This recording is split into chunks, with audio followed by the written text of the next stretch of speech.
सब बोलते हैं बस एक स्केच बना दो। थोड़ा मेरे बच्चे का प्रोजेक्ट मिला हुआ है स्कूल से, बना दोगे? बना दो ना भाई, मेरा एक फ्री में स्केच नहीं बना देगा, दोस्त नहीं है क्या?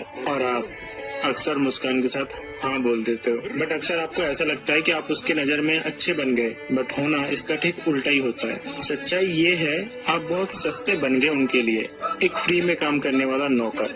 फिर भी आप हाँ बोल देते हो। लेकिन सोचो, हर हाँ के साथ आप अपनी नींद, अपना पेशेंस, अपनी मेहनत का एक हिस्सा दे देते हो, और सामने वाला समझता है कि आर्ट तो बहुत आसान है। क्या सच में आसान है?